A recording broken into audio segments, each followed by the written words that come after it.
Saludamos a nuestro primer invitado, al sociólogo Agustín Burbano de Lara. Él es analista político y vamos a conversar con él sobre varios temas de coyuntura política. ¿Cómo le va, Agustín? Gracias por aceptar conversar con nosotros a los tiempos. Jaime, a los tiempísimos, porque lamentablemente en el lugar donde trabajo está bloqueada la plataforma por la que podemos conversar. Esto es una locura. Pero con mucha alegría de estar aquí, con mucha alegría de conversar con tu audiencia por intermedio tuyo y agradecido siempre por tu generosidad también. Agustín, ¿qué pensar de lo que está pasando con el caso de Olón? Escuchábamos ahí al doctor Ernesto Pazmiño, decía que con ese tema tal vez no va a pasar nada. Y saldrá la prensa pues, a justificar lo que está haciendo el gobierno nacional y el pueblo se olvidará pronto. ¿Tú crees que sea así? O sea, lo que pasa es que de verdad creo que es un desafío político en este país y es un desafío en la batalla cultural y en la lucha por la construcción de hegemonía, que en este país construyamos memoria. Había un tuit de David Chávez a inicios de esta semana que decía, qué raro, ¿quién hubiera pensado que una familia, que un grupo económico que hizo gran parte de su capital, cuya estrategia para hacer gran parte de la riqueza que tiene fue despojar a comunas y comunidades de la costa para sus emprendimientos y sus monocultivos bananeros, hubiese repetido lo mismo? ¿A quién se le hubiera ocurrido que una familia que utilizó el despojo como modo de acumulación de riqueza fuera a repetir la misma práctica para seguir acumulando más riqueza? Qué loco, ¿no? ¿A quién se le hubiera ocurrido que eso iba a ocurrir? Y me da chiste porque ahí te das cuenta lo importante que es que trabajemos la memoria no solamente con fines político-electorales, sino porque la memoria sí es un reservorio, a la final, cultural, que nos ayuda a sedimentar sentidos en estas luchas políticas que son más favorables para los sectores populares y que nos permiten poner un dique de contención a estos procesos, a la final, de acumulación originaria que constantemente ciertas élites están haciendo a partir de lo público y de lo común y de lo que es de todas y de todos. Ojo, no es algo nuevo. No sé si ustedes vieron las publicaciones del CDH de Guayaquil, pero ya hace un par de años salió una publicación del CDH de Guayaquil a propósito de este tema. Es un informe sobre las comunas por el derecho a la reivindicación de la ancestralidad en Guayas de Santa Elena. Es un informe elaborado por Valesca Chiriboga. Y ahí está el relato de cómo en los últimos años, esto que ahora está sucediendo en Olón, ya sucedió en Gabao, ya sucedió en Valdivia, ya sucedió en Sacachún, ya sucedió en San Antonio, y coincidencialmente es el mismo emporio económico, la misma élite económica, la misma familia. Así que bueno, si uno hubiera analizado esto con memoria, si uno carga esta información en un modelo predictivo, en una máquina de inteligencia, en un programa de inteligencia artificial, la máquina hubiera dicho, esto va a pasar. Lo que pasa es que nosotros, desmemoriados, no lo tenemos tan presente. Esto podría ser una especie de tráfico de influencias con respecto al caso de Olón, porque de alguna manera se está beneficiando un proyecto inmobiliario que pertenecería al presidente Daniel Noboa. Mira, desde la parte estrictamente jurídico-legal no sé, pero hay algo que me rompe la cabeza, pero me rompe mal la cabeza. Porque en el plano societario, en el plano empresarial, Mónica Palencia es abogada de Daniel Noboa paga los servicios de Mónica Palencia. En el plano estrictamente empresarial, Luque y su empresa ha sido contratada por la familia de Noboa para los servicios que presta. En el plano estricto, lo que estamos viendo en realidad, tenemos la ministra de Ambiente, por ejemplo, que otorga el permiso para esto que está ocurriendo en Olón. Y lo que a mí me revienta la cabeza y no entiendo es que en realidad lo que tenemos es un gabinete, no de personas, de funcionarios públicos que están puestos para velar por el bien común en el ámbito y las competencias específicas del ramo de cada ministerio, sino que tenemos un gabinete de empleados de Daniel Noboa, un gabinete de personas que fueron empleadas de Daniel Noboa antes de llegar al gobierno y que lo siguen siendo ahora que están en el gobierno. Ahí no hay una relación de presidente-ministra, presidente-ministros, presidente-secretario, secretaria de Estado. Hay una relación de jefe-patrón, de patrón-empleado, de patrón empleada. Y me preocupa muchísimo porque lo que hemos hecho en las dos últimas elecciones en este país es permitir que élites económicas que tienen poder económico muy concentrado, capital económico muy concentrado, trasladen, transfieran, conviertan ese capital económico en capital político. Entonces empiezan a utilizar de una manera muy directa, sin ninguna mediación, empiezan a utilizar las decisiones del Ejecutivo para coadyuvar, para favorecer sus procesos de acumulación privada. Porque si no, no se entiende esto. O sea, nos parece de verdad casual que se haya votado una ley donde se baja el IVA, nos suben el IVA a todos, 3 puntos de IVA nos suben a todos, estamos pagando 15% de IVA, pero le bajan a 5% el IVA a la construcción y le devuelven el 100% del IVA a los proyectos inmobiliarios. Ahorita proyectos inmobiliarios que empezaron hace 2 años y todavía no concluyen, que están en ejecución, ya hicieron pedidos de devolución del IVA al SRI, que solo para una de las firmas más grandes de Quito supera los $100 millones por los 10, 12 fideicomisos de proyectos que tiene.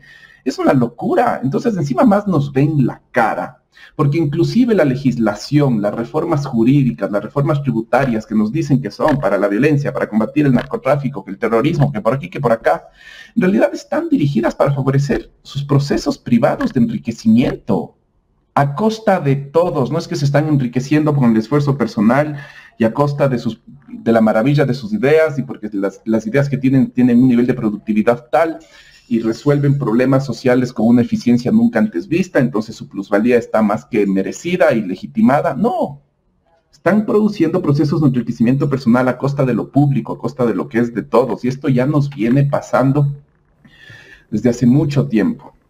Entonces, bueno, es un poco el panorama. Yo creo que lo de Olón nos pinta muy bien lo que el gobierno de Daniel Noboa va a hacer de aquí hasta las siguientes elecciones. Un gobierno autoritario que va a utilizar la fuerza pública como si fuera fuerza de una hacienda propia, que va a utilizar las decisiones vinculantes de la sociedad, como fue la reforma tributaria, para beneficio propio, que va a utilizar las acciones del Ejecutivo para beneficio propio, y que nos va entretenidos o entretenidas con un ejercicio a veces más, a veces menos hábil de comunicación política. Ahora, los ministros, el propio presidente de la República dice que este es un ataque político por haber ganado la consulta popular por goleada 9-2 y que ya están pensando en las elecciones del 2025 y que todo esto es un ataque. Ganaron por goleada 9-2, pero ya quieren irse en contra del resultado del referéndum, hacer un acuerdo ministerial para volver a instalar el trabajo por horas. Así que tan 9-2 no me parece, porque ahí hay una pregunta que les dolió muchísimo. Y hay otra pregunta con el Tratado Bilateral de Inversión que les dolió muchísimo. Así que la goleada no es tanto, porque si hubiera sido de verdad esa goleada, no estarían llorando como están llorando ahora para meter por acuerdo ministerial algo contrariamente manifiesto al deseo y a la voluntad popular en la última consulta. Eso sería lo primero que te diría. Lo segundo es que ya estábamos esperando que digan que esto es culpa de Correa. O sea, es que ya estábamos, es que tenía que salir de cajón. O sea, nos demoramos un poco. Si es que la crisis, a ver, cuando fue lo de Massar, por la sequía, por la falta de previsión, porque no se tomaron medidas, porque además con lo de México se destruyen las condiciones de tener una articulación diplomática con Colombia. Si con eso dijeron que hubo un sabotaje, enjuiciaron penalmente a la ministra, 22 funcionarios públicos, y construyeron el framing y el relato de que había un sabotaje del correísmo a las represas. Ya se estaban demorando mucho en decir que el correísmo fue y taló los algarrobos que talaron allá en Oloncito, en el Estero, que el correísmo les dio los permisos y no sé qué más tendrían que decir. Lo que me preocupa es cómo, y algo que deberíamos analizar con un poco más de seriedad, es por qué este recurso de echar la culpa a Correa sigue siendo productivo. Y aquí sí lamentablemente, hermano, de una de las variables que tú dijiste antes de que yo ingrese a la entrevista, y es el tema de los medios. Digo, si uno ve lo que está pasando en Olón y uno ve las reacciones, por ejemplo, de Radio Centro. Pero hablar de Correa seguramente les da rédito político, Agustín. Eso es lo que deberíamos seguir investigando, porque... porque a Construye le fue bien hablando mal de Correa. O sea, parecería que hay un sector que no es menor de la sociedad, que no es para nada primera minoría, pero que es un sector importante que realmente está envenenada contra el correísmo. pero que realmente puede creer cualquier cosa del correísmo en contra de cualquier evidencia. Es decir, porque además pasa algo, ¿no? Somos el gran hub de la droga. Toda la droga de Perú, de Colombia, está saliendo por Ecuador, la gran mayoría.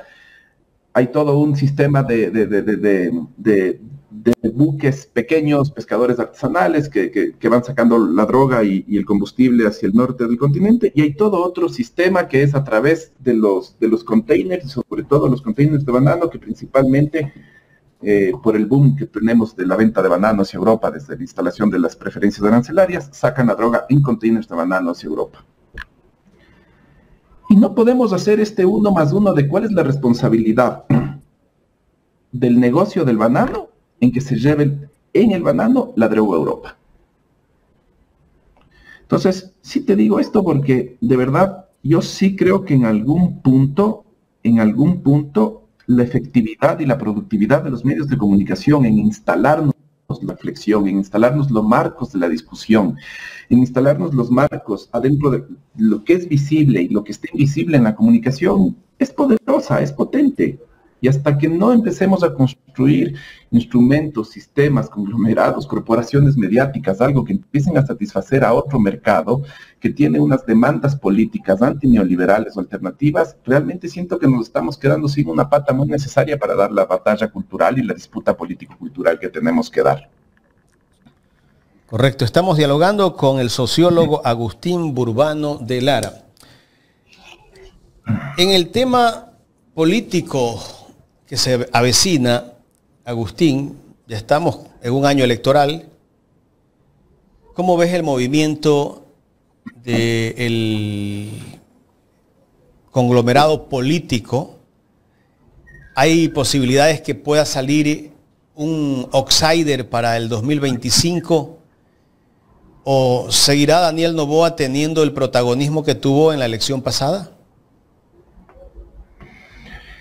Mira, un outsider no sé qué tanto.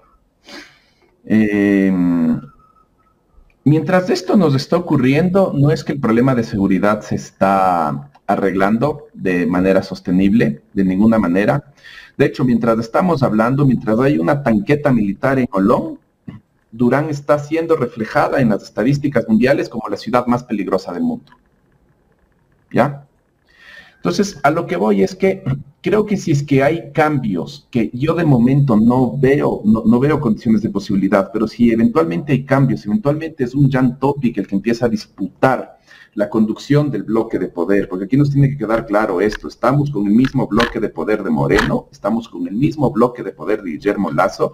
Lo que cambió la red política que está conduciendo el bloque de poder, lo que cambió es la red política que le imprime uno u otro matiz al bloque de poder, lo que cambió es la red política que está traduciendo políticamente un proyecto de acumulación que es el mismo de Moreno, y es el mismo de Guillermo Lasso, y es el mismo de Daniel Noboa. Es el mismo bloque de poder en su versión 2.0, pero es el mismo. Para que haya un cambio en la conducción, en la orientación político-ideológica de ese bloque de poder, tiene que haber una disputa interna. De momento, la única persona que le veo ocupando ese lugar sería Jan Topic, pero todavía no veo dadas las condiciones para que esa fractura produzca ese enroque, ese cambio. Creo que Daniel Noboa de momento tiene condiciones muy privilegiadas para seguir conduciendo el bloque de poder y para lanzarse a la reelección. Jan Topic por el Partido Social Cristiano, a pesar de todos los ataques que ha tenido el Partido Social Cristiano en medio del escándalo del caso Purga Metástasis. Es que el Partido Social Cristiano está en una situación jodida porque cuando uno mira atentamente algunas de las personas, referencias del Partido Social Cristiano, uno va a ver que ya ha habido desprendimientos del Partido Social Cristiano hacia ADN. Cuando tú le escuchas hablar al viceministro de Gobierno, a Baby Torres, tú vas a ver que él habla del Partido Social Cristiano como ellos, no como nosotros. Él que llegó a ser coordinador del bloque en la Asamblea Nacional del Partido Social Cristiano. Él ya habla del Partido Social Cristiano como un ellos. Él ya se percibe a sí mismo como ADN. Cuando uno ve el nivel de interlocución y el nivel de maniobra del presidente de la Asamblea del Partido Social Cristiano, de Henry Kronfle, uno ve que él ya está más cerca de ADN que del Partido Social Cristiano. Entonces, cuando ves la farra en Madrid, vas a ver que la farra del presidente en Madrid fue con familiares. el presidente de la Asamblea. Entonces, a lo que voy es que creo que lo que está en disputa en una pinza, con operaciones políticas por un lado, pero con operaciones judiciales por otro, es que el gobierno está produciendo una fractura en el Partido Social Cristiano y va a absorber parte de eso. Lo que está en disputa no es si el Partido Social Cristiano se va a romper o no, porque ya se rompió. Lo que está en disputa es qué tan grande va a ser el fragmento, va a ser la fractura que se va a incorporar formalmente al gobierno, ¿ya? Y esto no le va a pasar solo al Partido Social Cristiano, esto le va a pasar a Gente Buena, esto le va a pasar a Construye. Si inclusive ya tenemos de la misma Revolución Ciudadana asambleístas que se fueron desgranando y sobre los cuales no hay que ser un astrofísico para darnos cuenta de que eventualmente van a parar en el bloque de poder del gobierno. Entonces, el gobierno está con una estrategia de acumulación política muy agresiva, no necesariamente solo por medios políticos, también está empleando medios mercantiles y también está empleando medios autoritarios y está empezando a hacer cosas con la justicia, así como han venido haciendo los últimos gobiernos, hacer de la justicia un espacio de persecución política y de sustitución de la política. No voy a hacer política, voy a hacer política por otros medios, utilizando ¿qué? La justicia. Entonces, no es un escenario en realidad donde yo te pueda decir un competidor dentro del mismo bloque de poder como Jan Topic tiene condiciones favorables, pero sin duda cuando uno ve quienes están en la banca, Jan Topic es uno de los primeros que podría saltar a la cancha, en cambio de que si seguimos teniendo problemas como el mal manejo del sector eléctrico, problemas a nivel de gestión del gobierno, podría ir al reemplazo. ¿Tú crees que Daniel Noboa llegue a la elección del 2025 con el mismo músculo político, como dice Mauro Andino, para las próximas elecciones? ¿Me puedes repetir, porfa, que se me cortó un poquito? Te decía que tú crees que el presidente Daniel Noboa llegue al 2025, a las próximas elecciones, con el mismo músculo político, como dice nuestro amigo Mauro Andino. Creo que a nivel de redes, políticas, creo que a nivel de recursos políticos, no va a llegar en las mismas condiciones, va a llegar mejor. Creo que va a tener una mejor estructura político-electoral, ya no va a depender ni de la lista 8 ni del ex Alianza País Mover para la campaña electoral. De hecho, ya se lo comió a Mover, ya se lo está comiendo, Construye en el Tribunal Contencioso Electoral y en el CNE. O sea, creo que a nivel de red política, de maquinaria política, va a llegar mejor. Creo que va a administrar, creo que lo que estamos viendo en el tema de la violencia va a ser una guerra administrada, una guerra tutelada políticamente desde arriba. Va a ir liberando desde el gobierno mayor presencia militar y mayor presencia policial y menos presencia militar y menos presencia policial conforme le vayan demandando los temas de la comunicación política para seguir sosteniéndose en el imaginario como un presidente que tiene una mano de hierro y una mano dura y que no le tiembla la mano frente a nada. Pero sí creo que si no empieza a solucionar los déficits de gestión, esa es la pata coja que puede tener. Lo que me sorprende de todo esto y lo que me apena de todo esto, y puede ser una crítica un poco injusta, porque además estamos viviendo una democracia, no solo ya un régimen autoritario, estamos también viviendo una democracia asediada por la violencia. Los costos de hacer política no son bajos.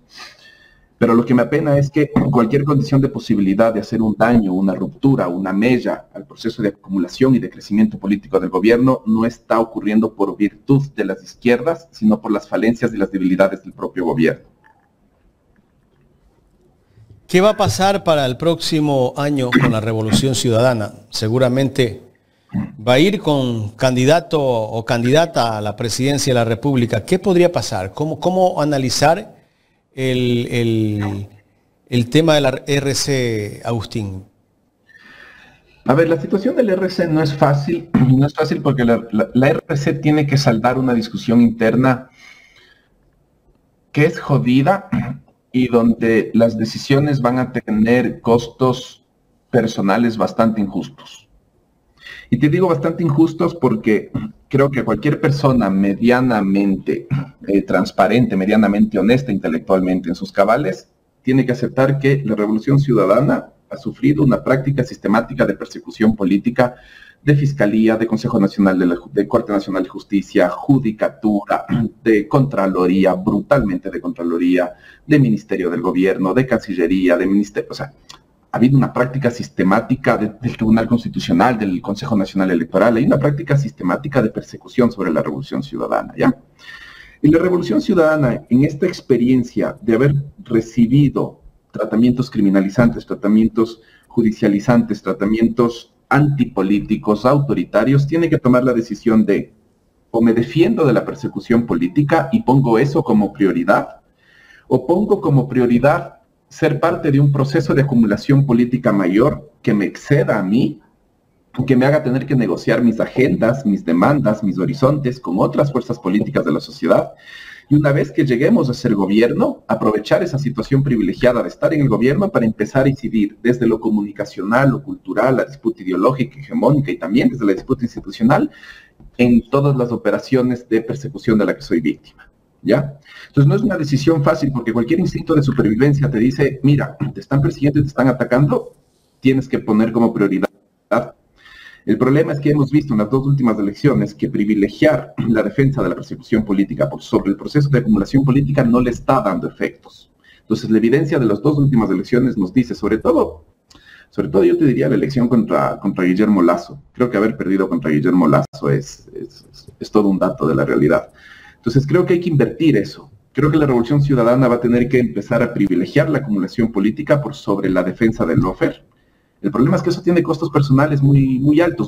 Es muy fácil decirte esto si es que yo no estoy judicializado, pero hay personas de carne y hueso que está judicializada y que está poniendo básicamente los próximos años de su biografía personal en ciernes y condenando los siguientes años de su biografía personal, de sus economías familiares, de sus relaciones afectivas, de sus derechos de participación política, de todo, por un proceso de acumulación política mayor. Entonces no es una discusión fácil, pero yo te diría que por ahí pasa la centralidad del desafío inmenso que se le viene al RC en los próximos meses. Se habla de un frente progresista para las próximas elecciones. ¿Tú crees que eso pueda tener acuerdos entre la dirigencia de la Revolución Ciudadana y los otros movimientos, actores de la línea progresista? No veo todavía condiciones de posibilidad para eso y no veo por tres razones. La primera, porque para que existan de verdad diálogos, no te digo acuerdos, no te digo frentes, simplemente para que exista diálogo, un canal de contacto, un vaso comunicante, tienen que haber relaciones interpersonales entre personas decisoras de la Revolución Ciudadana y personas decisoras del otro gran polo de acumulación y de movilización que existe en el país, que es el movimiento indígena. No solo el movimiento indígena, hay todo un tejido campesino en la costa que fue muy potente y que hay que reconstruir. Lo veo más cerca de eso, la Revolución Ciudadana. No veo todavía un nivel de relacionamiento interpersonal entre dirigencias específicas del RC y el movimiento indígena. Eso no existe. Entonces, primero hay que construir esas relaciones interpersonales, porque es sobre esas relaciones interpersonales y sobre esos afectos que se puede poner después sobre la mesa la discusión de qué, de un pacto de no agresión. ¿Qué implica un pacto de no agresión? ¿Qué quieres tú, movimiento indígena, que yo, Revolución Ciudadana, haga para que yo precautele tus intereses y tú te sientas protegido por mí? Y a la inversa, ¿qué quieres tú, Revolución Ciudadana, que yo como movimiento indígena haga para que tú no sientas afectados tus intereses y te sientas protegido por mí? Y eso va a empezar a darnos confianza mutua. Pero esa discusión no se puede dar porque ni siquiera tenemos las relaciones interpersonales. Entonces, si ni estos dos momentos tenemos, empezar a hablar de un tercer momento, que ya es la alianza, que ya es el Frente Amplio Antineoliberal Progresista, la verdad que es una cáscara vacía porque no va a tener contenido, porque no han ocurrido los procesos previos que tienen que ocurrir para que un pacto de verdad se organice y se institucionalice y tenga una dinámica y una vida interna propia. Entonces, eso de momento no lo veo y creo que faltan muchas tareas pendientes por hacer. Se debieron haber empezado a hacer esto de construir las relaciones interpersonales el día después de la victoria de Daniel Noboa. Lamentablemente, creo que nos va a volver a ocurrir de que 2 o 3 semanas antes de las elecciones se va a empezar a llamar al voto del otro sector y que por favor ayúdennos, no voten a la derecha. Así no se puede hacer política. La política se tiene que empezar a hacer ahora. ¿Por qué hay tanto ataque contra la Revolución Ciudadana de parte de los medios de comunicación? También hemos visto cómo la justicia persigue a sus dirigentes, al ex vicepresidente Jorge Glass, exministros. ¿Por qué tanto ataque? ¿Qué no le perdonan a la Revolución Ciudadana?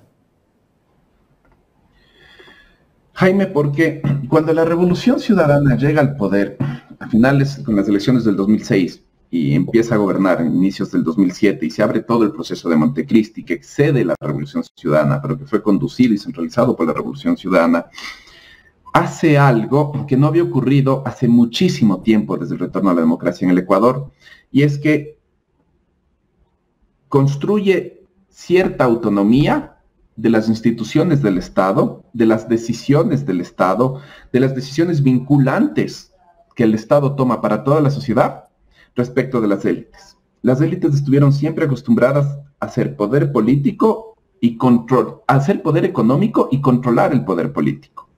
Cuando la Revolución Ciudadana llega, genera una autonomía relativa en el Estado, las élites ya no pueden mandar en el Estado como si fuera su hacienda, y eso es algo que no le van a perdonar jamás en la vida, porque es en ese proceso de la Revolución Ciudadana de darle cierta libertad, cierta soberanía, independencia al Estado de los intereses particulares de las élites históricas de este país, como las élites vivieron la lucha de clases. La Revolución Ciudadana, al fin y al cabo, uno siempre espera que la lucha de clases se dé como te enseñaron en los libros, como ocurrió en la Revolución Rusa, como... La lucha de clases se da en las formas históricas particulares y concretas en que tiene que ocurrir.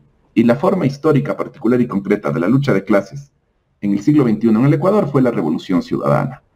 Con limitaciones, con virtudes, con muchos aciertos, con muchos errores, pero la lucha de clases se da con la Revolución Ciudadana. Y por eso es persona de las élites de Quito, de Guayaquil, de Cuenca, de este país, le va a asustar mucho más un militante de la Revolución Ciudadana que un militante que te puede salir a caminar, no sé, con la camiseta de Pachacuti o del Partido Comunista, pero no lo siente como amenaza. Pero el tipo de la Revolución Ciudadana o la tipa de la Revolución Ciudadana sí le va a sentir como amenaza. Y es por eso, es porque terminó siendo la forma histórica concreta de la lucha de clases en este país.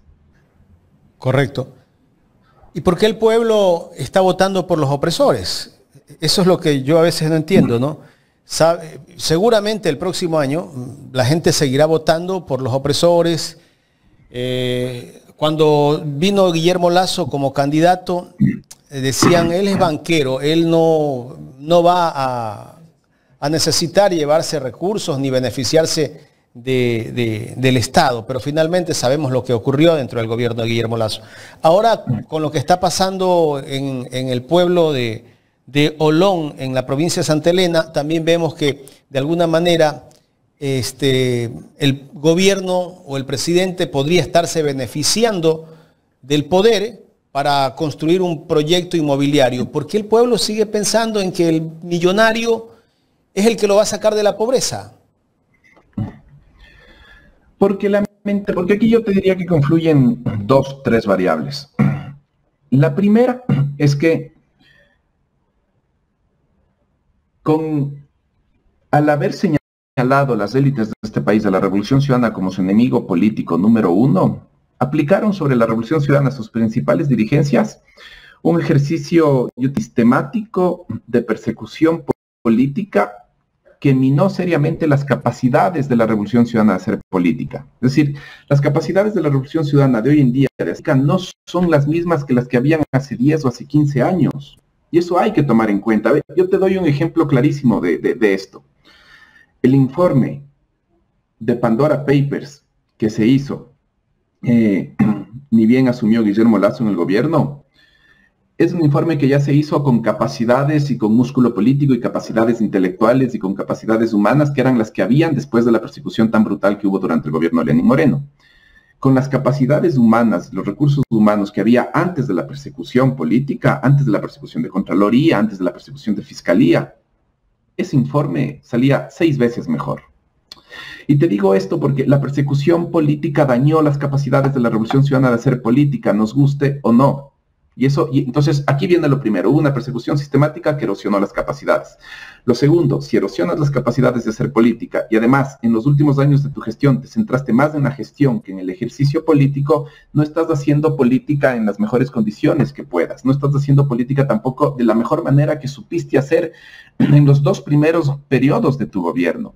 Y la Revolución Ciudadana ha dejado de lado por la persecución política, por haber privilegiado en los últimos años la gestión, dejó de lado este proceso continuo, circular, virtuoso, que siempre tiene que existir entre las ofertas políticas que se hacen desde los partidos políticos y las demandas políticas de la sociedad. Y ahí sí está faltando un trabajo de escucha Pero como te digo, otra vez, estamos con persecución política, entonces hay mayores incentivos para estar dentro de la disputa político-institucional que estar dentro de la sociedad buscando representar malestares de la sociedad. Y eso le está pasando a la Revolución Ciudadana. Entonces el pueblo que necesita ser representado no está siendo escuchado y no está construyendo las relaciones y los vínculos en la calidad y en la cantidad que debería con el RC para que el RC se vuelva una opción política viable. Y tercero es que ya sobre el RC se inscribieron una cantidad de estigmas, que hay gente que piensa que el RC es narcotraficante. No hay evidencia, pero hay gente que de verdad piensa que la RC es corrupta y es terrorista. Entonces, hay tres variables sobre las que hay que ir operando con una estrategia política y sobre la cual lamentablemente no se tiene todo el poder por más que exista la voluntad. Finalmente, ¿tú crees que la Revolución Ciudadana pueda llegar al poder pronto o está muy distante? O sea, le veo complicado por cómo le veo al gobierno de Daniel Noboa. Daniel Noboa recurriendo a repertorios autoritarios, si es que la Revolución Ciudadana llega a ser efectivamente una alternativa. Digo, la Revolución Ciudadana era una alternativa plausible en las últimas elecciones de primera vuelta, y hubo el asesinato que hubo y pateó todo el tablero electoral. O sea, uno desde la ciencia política tiene que decir que Daniel Noboa no iba a ser presidente sin el asesinato de Fernando Villavicencio. Eso no quiere decir que Daniel Noboa lo mandó a matar, eso no quiere decir nada de esto. Lo que sí quiere decir es que si no había el asesinato de Fernando Villavicencio, Daniel Noboa hoy no era presidente. Y también se puede decir que si no había el asesinato de Fernando Villavicencio, la persona que en los polls, en el tracking electoral, tenía mayores condiciones de posibilidad de ganar en primera vuelta era Luisa González. Punto. Entonces, no tenemos que dejar de considerar la opción de que como vivimos una democracia restringida, asediada por la violencia, si eventualmente la Revolución Ciudadana de verdad es una opción de poder, no nos debería extrañar que un nuevo extrapolítico, algo violento, algo autoritario, nos vuelva a conmocionar como sociedad para influir en la comunicación política y que la Revolución Ciudadana vuelva a perder sus alternativas, sus posibilidades. Agustín, quiero agradecerte por tu tiempo para conversar con nosotros aquí en Ecuador en Directo. Jaime, un abrazo a toda tu audiencia y que tengan un buen fin de semana. Gracias al sociólogo Agustín Burbano de Lara, conversando con nosotros aquí en Ecuador en Directo.